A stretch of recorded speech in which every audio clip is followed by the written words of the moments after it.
নমস্কার বন্ধুরা, আমি শর্মি ইউটিউব চ্যানেল আজকের মেনুতে আপনাদের সকলকে স্বাগত জানাই।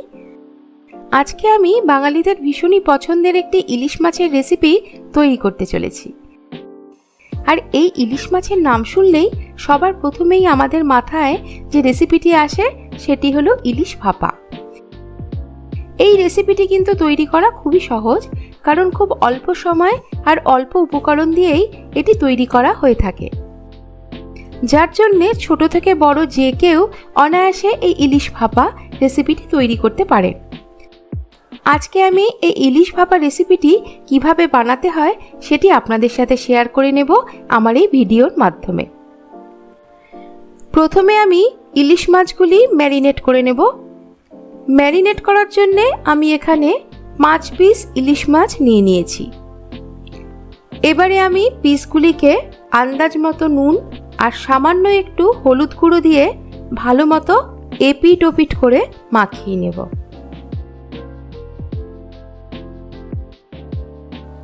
এরপর মাছগুলি 5 মিনিটের জন্য ম্যারিনেশনে রেখে দেব। মাছগুলি যতক্ষণ ম্যারিনেশনের জন্য রাখা আছে ততক্ষণে আমি ভাপা তৈরির জন্য যে মশলাগুলি প্রয়োজন সেগুলি রেডি করে নেব। প্রথমেই আমি এখানে একটি টিফিন বক্স নিয়ে নিয়েছি। এরপরে আমি এর মধ্যে সর্ষে আর কাঁচা লঙ্কা বাটা দিয়ে দেব। এটি আগের থেকেই আমি একসাথে বেটে রেখেছিলাম। এই বাটাতে আমি কালো সর্ষে 2 চামচ, সাদা সর্ষে 2 চামচ আর 6-7টা কাঁচা লঙ্কার ব্যবহার করেছি। এবারে আমি এখানে দিয়ে দেব 3 টিস্পুন টক দই, স্বাদ মতো নুন। এখানে বলে রাখি, নুনটা একটু বুঝে দেবেন আপনারা, কারণ ম্যারিনেশনের সময় কিন্তু মাছে অলরেডি নুনের ব্যবহার করা হয়েছে। এরপরে দিয়ে দিচ্ছি 1/2 চামচ হলুদ গুঁড়ো আর কালারের জন্যে 1/2 চামচ কাশ্মীরি লঙ্কার গুঁড়ো। আপনারা চাইলে কাশ্মীরি লঙ্কার গুঁড়ো স্কিপ করতে পারেন। এরপরে এখানে 1 টেবিল স্পুন সর্ষের তেল এই মশলার মধ্যে দিয়ে দিচ্ছি। এরপর পুরো মশলাটি আমি একটি চামচের সাহায্যে ভালো মতো মিক্স করে নেব।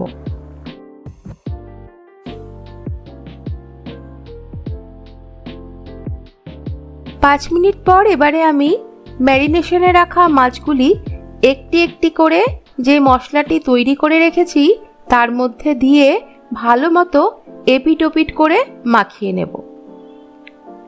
মাছের সাইজগুলি যেহেতু অনেকটাই বড়, তাই আমি এখানে 3টে পিস মাছের ব্যবহার করে আপনাদের দেখাচ্ছি, কিন্তু বাকি পিসগুলির ক্ষেত্রেও আমাদের একই সময় লাগবে পুরো রান্নাটি হতে। আমাদের মাছগুলি দেখুন খুব ভালো মতো মশলার সাথে মিক্স করা হয়ে গেছে। এবারে আমি ওপর দিয়ে কয়েকটি চেরা কাঁচা লঙ্কা আর 3 টেবিল স্পুন সর্ষের তেল ছড়িয়ে দিচ্ছি, দিয়ে টিফিন বক্সের ঢাকনাটা বন্ধ করে দেব। এবার আমি একটি বড় পাত্রে হাই ফ্লেমে জল কিছুটা ফুটিয়ে নিয়ে তার মধ্যে একটি স্ট্যান্ড বসিয়ে দেব। এবার আমি টিফিন বক্সটি পাত্রের ভেতরে রাখা স্ট্যান্ডের ওপর বসিয়ে দিয়ে আরও একটু জল এর মধ্যে দিয়ে দেব, যাতে জলটি ভালো মতো টিফিন বক্সের নিচ অবধি ছুঁয়ে থাকে। এখানে কিন্তু অতিরিক্ত বেশি জল দেওয়া যাবে না, নয়তো টিফিন বক্সের ভেতরে জল ঢুকে যেতে পারে। এবারে আমি ফ্লেমটা মিডিয়াম করে দিচ্ছি, দিয়ে পাত্রটিকে ঢেকে দিচ্ছি 15 থেকে 20 মিনিটের জন্যে। 15 থেকে 20 মিনিট হয়ে গিয়েছে। এবারে আমি ঢাকনাটা খুলে গ্যাসের ফ্লেমটা বন্ধ করে দিচ্ছি। এরপর আমি পাত্রের ভেতর থেকে টিফিন বক্সটি বের করে বাইরে 5-10 মিনিট রেখে দেব ঠান্ডা হওয়ার জন্যে। 5-10 মিনিট হয়ে গেছে। এবারে আমি টিফিন বক্সের ঢাকনাটা খুলে দিচ্ছি। দেখুন আমাদের ইলিশ ভাপা খুব সুন্দরভাবে তৈরি হয়ে গেছে। এবার আপনারা এটা গরম গরম ভাতের সাথে সার্ভ করতে পারেন। আমাদের এই রেসিপিটি ভালো লাগলে চ্যানেলটি সাবস্ক্রাইব করবেন এবং কমেন্ট করে জানাবেন আপনাদের কেমন লাগলো। পাশাপাশি ভিডিওটি লাইক করে আপনাদের বন্ধুদের সাথে শেয়ার করতে ভুলবেন না।